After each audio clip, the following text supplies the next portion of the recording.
Vamos a hablar con un queridísimo amigo, un tipo de una enorme capacidad, un profesional responsable, un lujito tenerlo, el juez Horacio Báez. Horacio, ¿cómo estás? Hola, buenas tardes. ¿Qué dice, maestro? Bueno, un poco atribulado con estas cosas que decís, Julio. Muchas gracias. Bueno, Usted se la merece, algo habrá Horacio. hecho usted para eso. Bueno, estábamos Miriam Arancibia, Florcita Lorenzano y aquí acostado sobre la mesa, pero porque Imagínese lo que va a pensar. no, porque tenemos un auricular muy particular. Claro. Está Santiago Jiménez. Sí, señor.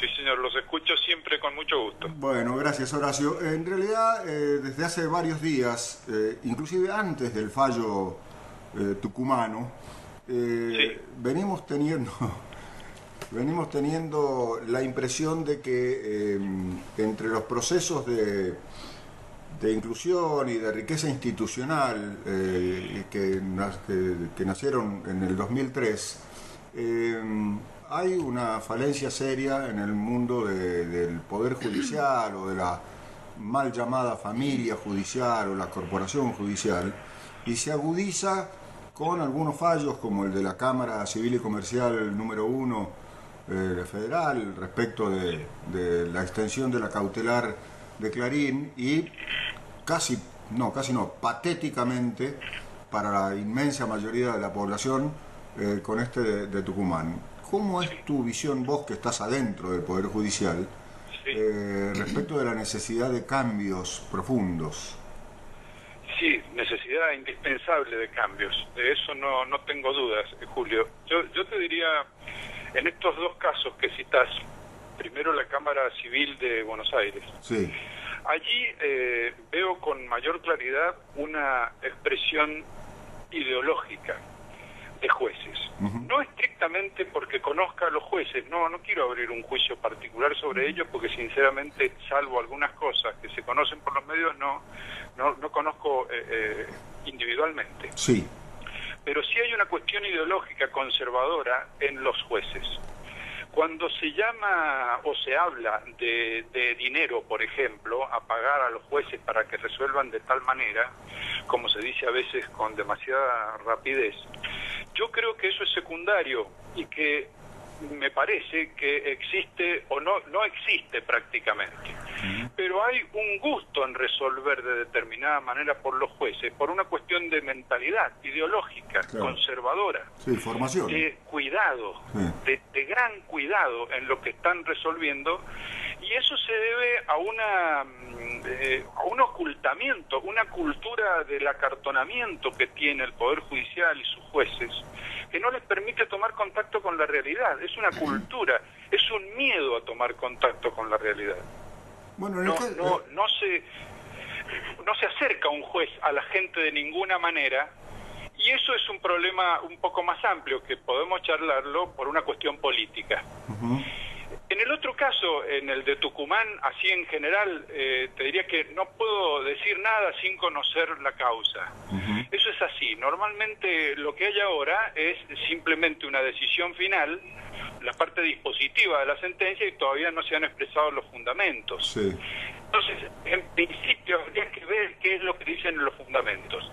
De todas maneras, uno está impresionado, como la gente, porque hemos estado oyendo muchas cosas de esos juicios, incluso directamente de boca de la señora Perón.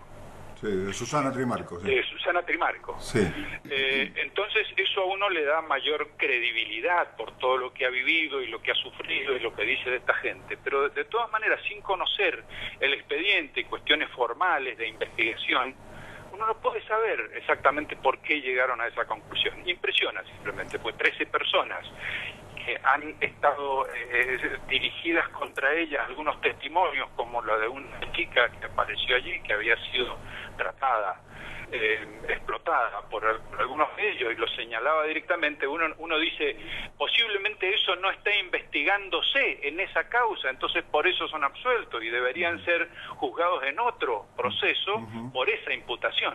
Sí, estos dos relatos que haces de las dos causas con los que yo de alguna manera te provoqué la conversación, En la primera, y efectivamente es una cuestión ideológica, pero además hay un hecho concreto admitido por uno de los jueces, por el juez de las carreras, de haber viajado él, su mujer, auspiciado con viáticos de una empresa que tiene que ver con un litigio en el que él tiene que decidir. Es decir, hay un caso concreto de presunta, voy a decir, como dicen los abogados, de presunta corrupción o de está acusado del delito de dádivas del Código Penal. Es decir, me parece que además de lo ideológico hay un plus, no sé si... Claro. No sé si sí, de acuerdo. Sí. Es decir, la dádiva tiene que ver no solamente con la entrega de dinero, favor o algún agradecimiento, sino que se trata de un agradecimiento por una función cumplida por el juez. Claro. Es decir, eso viene a completarse cuando hay una decisión en respuesta a la dádiva. Porque si se recibe una dádiva por algún motivo externo a la función de juez, no tendría interés. Por ejemplo, supongamos una cuestión solamente académica, que se favorezca la actividad de un juez. Pero acá la corrupción vendría cuando se relaciona con el mismo que invitó a resolver una cuestión donde esa parte está involucrada. Claro, es decir, esa es una causa estricta, explícita de inhibición de un juez, que ha recibido de parte de uno de los interesados, en este caso un demandante, algún favor, dinero, o le debiera por algún motivo. Acá evidentemente eso parece que se da. Bueno, ni se inhibió, ni aceptaron la recusación. A ver, según vos que sos miembro de la Judicatura Argentina, en este caso de Mendoza, ¿qué hacer con la justicia que, como bien dice Mempo Giardinelli, es prácticamente la única institución de la democracia que no ha sido saneada? Claro. ¿Sí? Sí, que no le han llegado los principios democráticos, que para mí son políticos, de acercamiento a la gente, de entendimiento de la realidad. Esa es la causa mayor, principal, viene desde arriba, que no afecta solamente, me parece, a los jueces, sino a todo el régimen político del país que tenemos, que estamos iniciándonos, aunque parezca mentira, en la... Aunque la debilidad de la política sea Horacio. más extensa que eso, ¿no? Horacio, es decir, hay en muchos países de nuestro ámbito debilidad de la política que por suerte ahora está creciendo por este fenómeno latinoamericano y que le está dando a la política y especialmente en nuestro país una actividad principal. Pero ¿cuánto falta para que la política se haga fuerte? Lo vemos de alguna manera en la oposición nuestra que trabaja atrás de algunos medios aparentemente, es decir, los dirige la ideología o el interés de algún medio principal y parece que hablaran como consecuencia de lo que se dice allá. Horacio, sí. Hay una... Miriam. Sí, Miriam, ¿cómo le va? Discúlpame, lo que pasa es que yo hablo y me vuelvo a escuchar, entonces a veces a lo mejor no los estoy escuchando bien. A ver, María dice que... ¿Usted tiene una radio por ahí? ¿Tenés una radio cerca? Yo no. Ah, bueno. No, y nosotros sí estamos en la radio. Sí. Nosotros estamos adentro. Sí. No, por eso es que se escucha mal. Le planteamos a María, no sé si se puede arreglar, vamos a intentarlo, dale. Bien, a ver si nos podemos escuchar. Sí. Hay en la Constitución o en la reforma de la Constitución de 1994 algunas herramientas que establecen que aquellos jueces que juraron por el estatuto militar deberían ser retirados de sus funciones. Y sin embargo, los jueces siguieron en sus funciones y las juezas, y algunos y algunas fueron ascendidos y ascendidas. ¿Eso por qué ocurre? Claro, porque en realidad la ley se aplica hacia el futuro, desde el 94 en adelante. Si desgraciadamente hubiera algún golpe en el futuro, ya un juez que permanece en función de juez sería acusado por delito, una vez vuelta la democracia. ¿Pero pueden ser ascendidos y ascendidas? Bueno, eso es una cuestión política, del poder político, del Senado de la Nación y del Poder Ejecutivo, que es el que propone a los jueces. No debió proponer, en todo caso, o debió hacer un estudio mucho más serio de cuál había sido el historial de ese juez.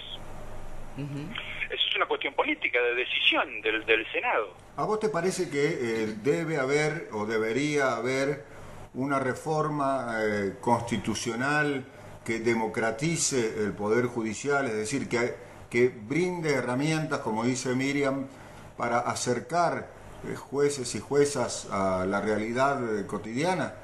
Sí, Julio, no tengo ninguna duda de que es necesaria una reforma constitucional.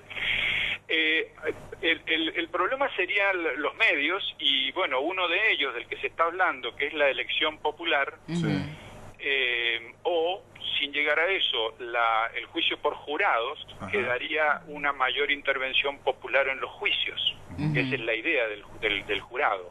Y la elección de los jueces que no sea... Sí, perdón, Horacio. Sí. La elección de los jueces que son propuestos por el Poder Ejecutivo y que, bueno, tienen que pasar una serie de exámenes y demás, y luego son votados en secreto en el Senado y no tienen acceso a los exámenes que han rendido ellos y que han rendido los otros participantes. ¿Eso también podría ser modificado? Sí, claro que sí. Y no solamente el examen, porque fíjate que en esta cuestión de acercarse a la gente, al pueblo, a la realidad social, tiene que ver con una mentalidad democrática. Sí. Eso es, la intervención del Senado tiene que ver con eso, con un análisis de la mentalidad democrática de un juez, no partidaria, por supuesto, claro. Eso sería aberrante, sino una cultura democrática, y eso se estudia con análisis de esa persona, no hay otra forma, con su trabajo durante años o con el reconocimiento que haya de su carrera de vida democrática. No solamente el conocimiento, porque a veces el conocimiento no es suficiente para garantizar la cabeza democrática de una persona, ¿no? Obviamente, pero además decíamos, ayer creo que hablábamos con un juez penal de La Matanza, el doctor Drocchi, Alfredo Drocchi, y en la conversación con el juez hablábamos de algunas condiciones o características oligárquicas del Poder Judicial. Se juzgan entre sí, tal vez por eso no pagan impuestos. Se nombran entre sí. Cuando uno revisa las listas o puede acceder a las listas de funcionarios del Poder Judicial, se repiten los apellidos casi a mansalva. Es decir, hay una especie de hay como una corporación. Que yo no sé cómo, si no es con una reforma constitucional, cómo se podría romper, digamos, ¿no? Claro, el proceso de elección de jueces en el Consejo de la Magistratura puede modificarse, en principio, sin alterar los principios constitucionales. Formas de elección y de examen que garanticen esta amplitud en la elección de los jueces. Hasta hoy, directamente, los candidatos son en su mayoría personas que están en el mismo Poder Judicial. Claro. Y vienen revestidos de una mentalidad acartonada en general, o venimos, yo no hablo de afuera, discúlpenme, yo debo tener un montón de vicios de una institución que está encerrada en sí misma, claro, que no interviene en la política nacional, provincial, parecemos personas extrañas. Sí. Entonces no hay, ¿qué es la política si no es el contacto con la realidad social? Entonces, y le da miedo aquella vieja verdad, o que parece verdad, de que los jueces actúan solamente por sus sentencias. No es cierto. Eso me parece que degenera en gran parte la función política con mayúsculas que debe cumplir un juez, que no significa ser parcial porque intervenga en la política nacional. No, seguro. Significa conocer una realidad y entonces que sea una influencia más, además de la idoneidad técnica, por supuesto, que para tener seriedad en la interpretación de la ley y en la aplicación al caso. Sí, pero bueno, una cuestión que es evidencia la mentalidad conservadora del Poder Judicial es la selectividad que hay. tenemos más de un 90 o 95% de personas en derecho penal, en el sistema penal, imputados pobres, que no han terminado la escuela primaria o apenas la han terminado. Eso demuestra una selectividad, de hecho, que además es favorecida por una mentalidad trasladada a la policía, que hace la función que le gusta aparentemente al Poder Judicial, porque lo atiende así, y no hay ninguna reforma en el poder político para que haya menor grado de selectividad. Esa es parte de una reforma judicial importantísima, que es política, por supuesto. Claro.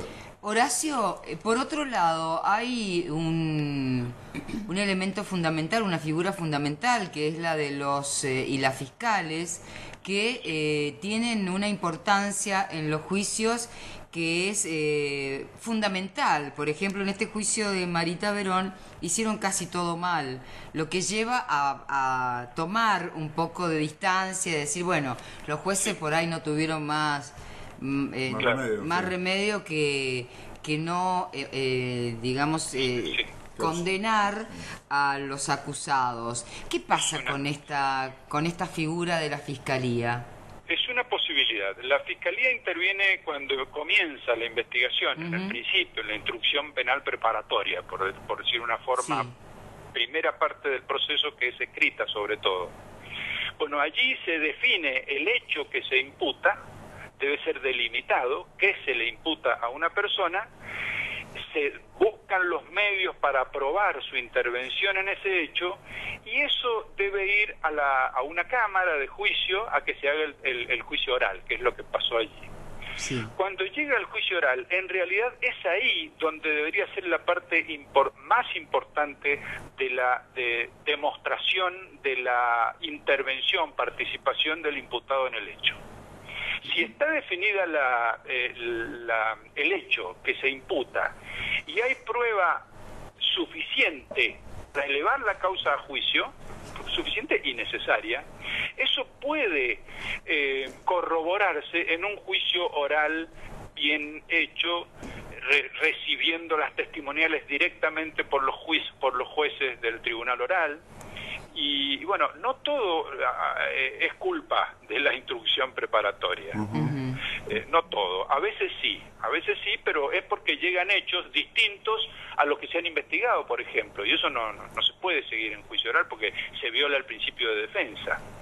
La verdad que es un placer hablar contigo, y esto demuestra, como le decíamos a un oyente que se quejaba, yo creo que con razón, pero con ese peligro que siempre lleva a las generalizaciones de los jueces, así en general. Claro, porque dice que vos ganás 300.000 pesos. No, que él no, que los jueces ganan 300.000 pesos. Bueno, por eso. ¿Sí?